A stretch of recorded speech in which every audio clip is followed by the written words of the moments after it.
Hello दोस्तों। तो आज हम लोग बात करने जा रहे हैं मध्य प्रदेश के खनिज संसाधन में बहुत ही ज़्यादा इम्पॉर्टेंट खनिज है कोयला, जो कि मध्य प्रदेश में सबसे ज़्यादा राजस्व प्राप्ति का यही खनिज संसाधन है।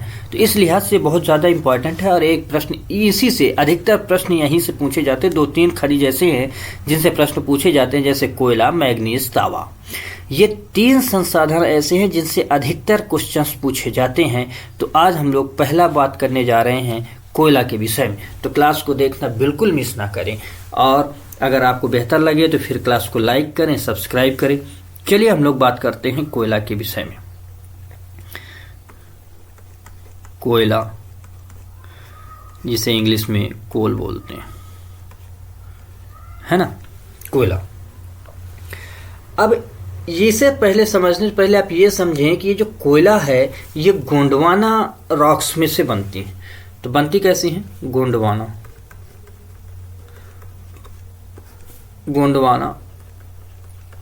चट्टानों से बनती है। बस इतनी बात आपको याद रखनी है। इसीलिए जिन जिन क्षेत्रों में गोंडवाना रॉक्स है वहाँ बहुत संपन्न है, जैसे कि मध्य प्रदेश है, झारखंड है, वेस्ट बंगाल है, उड़ीसा है, छत्तीसगढ़ है। इनके कुछ बेल्ट में यहाँ कोल भंडार ज़्यादा है, क्योंकि इन जगहों पर आपको गोंडवाना रॉक्स मिलेंगे। हम लोगों ने पिछली बार भी पढ़ा था, जब भारत की भूगर्भीय संरचना के बारे, मध्य प्रदेश की भूगर्भीय संरचना के बारे में हमने बताया था। तो उसमें बताया था कि गोंडवाना रॉक्स किस टाइम की हैं, कैसे बनी है। काफ़ी रॉक्स के बारे में भी हमने बताया था, विंध्यन है, आर्कियन है, कुडप्पा है ना। इस प्रकार से हमने काफ़ी चट्टानों के विषय में आपको बताया हुआ। तो उस क्लास में आप जाके विजिट कर सकते हैं, वहाँ से देख सकते हैं। तो आज हमारी जो टॉपिक है वो है कोयला। तो कोयला एक तो गोंडवाना सेल समूह का है, इसे आपको बिल्कुल याद रखना है, क्योंकि डायरेक्ट प्रश्न पूछ लेता है कि जो कोयला है किस सेल समूह से संबंधित है। तो गोंडवाना चट्टान या गोंडवाना सेल समूह, ठीक, ये बात। लेकिन मध्य प्रदेश में मुख्य रूप से बिटुमिनस कोयला पाया जाता है। तो इससे हो सकता है कि आपको प्रकार पूछ ले तो 4 प्रकार के आपको कोयले लिखने हैं, ठीक। तो लिखें आप।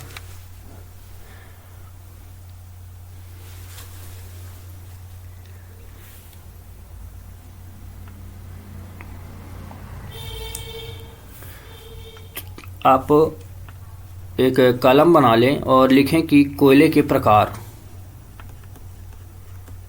कोयले के प्रकार। तो इसमें 4 प्रकार के होते हैं। कितने? 4 प्रकार के। ये बातें आपको याद रखनी है, जिसमें आप लिखें एंथ्रेसाइट, ठीक, बिटुमिनस,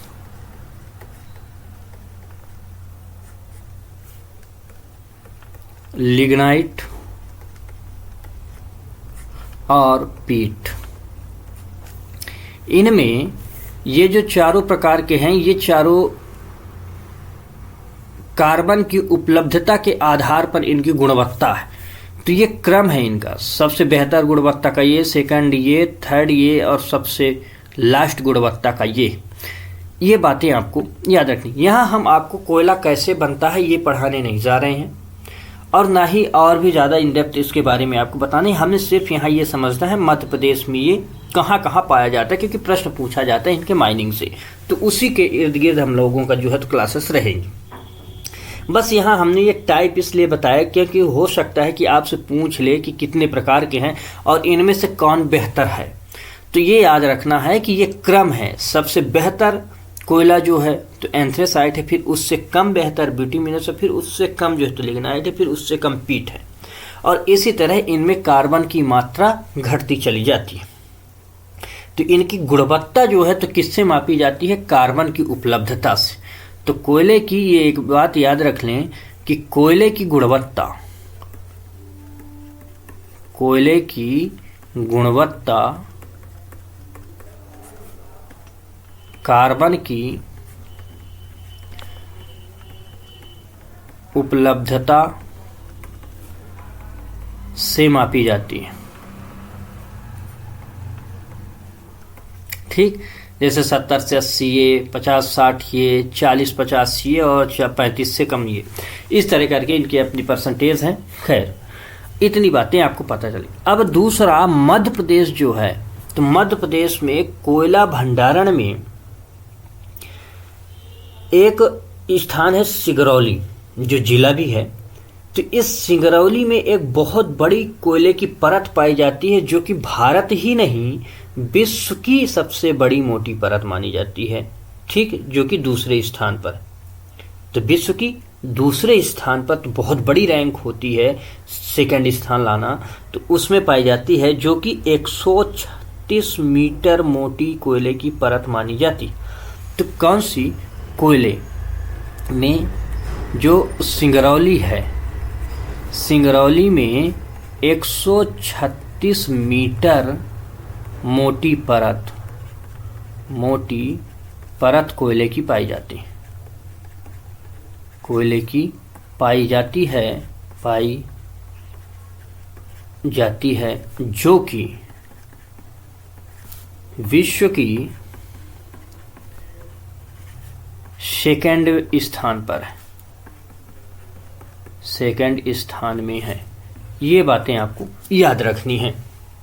ठीक, तो इतनी बातें हुई। अब दूसरा लिखें कि मध्य प्रदेश में जो कोयला पाया जा रहा है वो बिटुमिनस प्रकार का पाया जाता है। तो आपसे ये पूछा जा सकता है कि मध्य प्रदेश में जो कोयला पाया जाता है वो किस प्रकार का है। तो मध्य प्रदेश में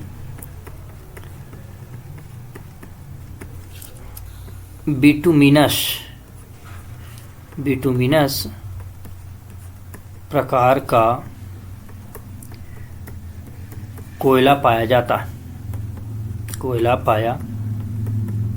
जाता है।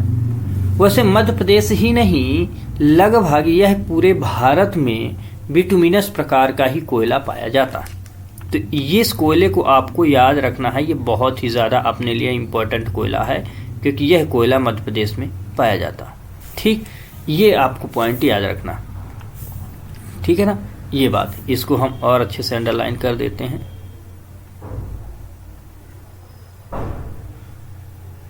ठीक है, ये बिटुमिनस बहुत ही इंपॉर्टेंट है, भारत में भी यही पाया जाता है। तो बिटुमिनस प्रकार का कोयला मध्य प्रदेश में पाया जाता है, ये आपको याद होना चाहिए। ठीक, अब बात करते हैं मध्य प्रदेश में कोयले की खान।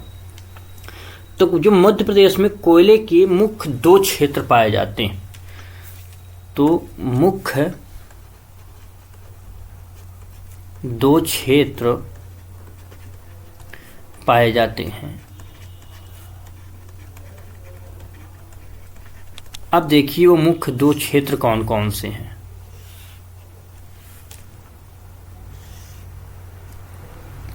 तो पहला जो क्षेत्र है उसे बोलते हैं मध्य भारत कोयला क्षेत्र, और दूसरे को बोलते हैं सतपुड़ा कोयला क्षेत्र। अब इन्हीं के सवाल रहते हैं। तो पहला मध्य कोयला क्षेत्र, मध्य भारत कोयला क्षेत्र, और सेकंड है सतपुड़ा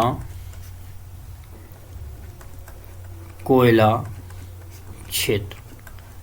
ठीक, ये 2 बातें आपको पता होनी चाहिए। अब इसमें से इनके जो है तो हमें लिखने हैं कौन कौन से इनके अंतर्गत हैं। तो पहला सिंगरौली, सेकंड सुहागपुर, ये शहडोल, थर्ड लिखें जोहिला रिवर, और कोरार।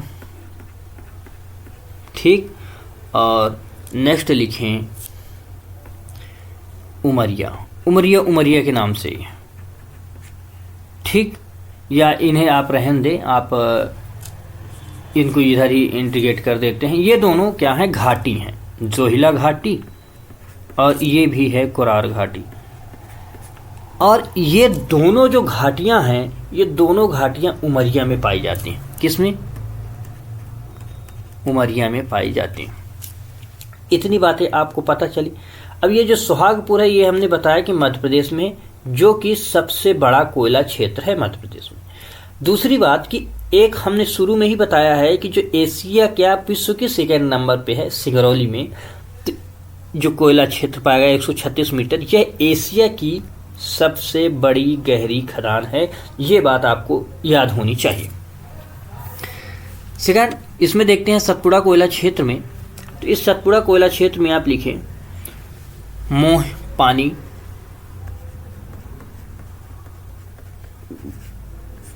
मोह पानी, यह नरसिंहपुर, ठीक। सेकंड लिखें शाहपुर,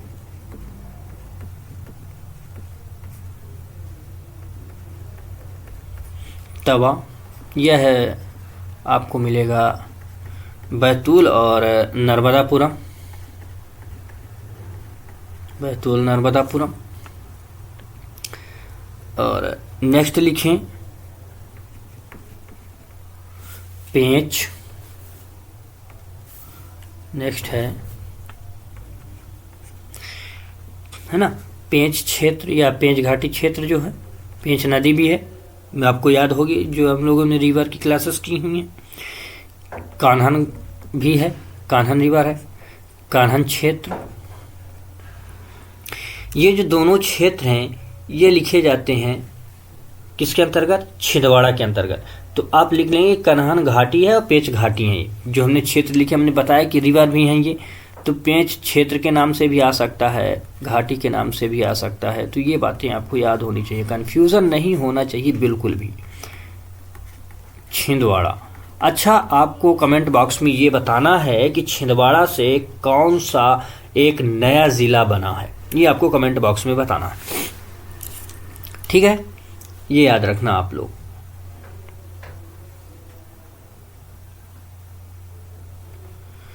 और नेक्स्ट लिखते हैं पाथर खेड़ा, पाथर खेड़ा क्षेत्र, यह बैतूल में है। यह कहाँ है? बैतूल में है। तो इस तरह करके आपको इनको याद रखना है। अब एक्चुअल में इनके नीचे एक एक अलग अलग चीज़ें और पाई जाती हैं, तो इसमें आप ज़रूर एक लिख लें सतपुड़ा वाले में, सिंगरौली वाले में, कि इसमें जो पाई जाती है, इसमें बिटुमिनस प्रकार की तो हमने बताया कि पाई जाती है, जो कि विश्व की दूसरी मोटी परत। लेकिन इसमें जो सबसे मोटी है, जिसे बोलते हैं झिंगुरदा टॉप सीम, लिखें आप, इसकी जो खदान है झिंगुरदा टॉप सीम।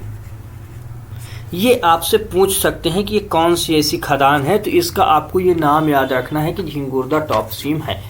अब एक एक अलग अलग करके हैं, इनमें अलग अलग जो है तो इनकी खदानें और इनके अंतर्गत छोटी छोटी खदानें पाई जाती हैं।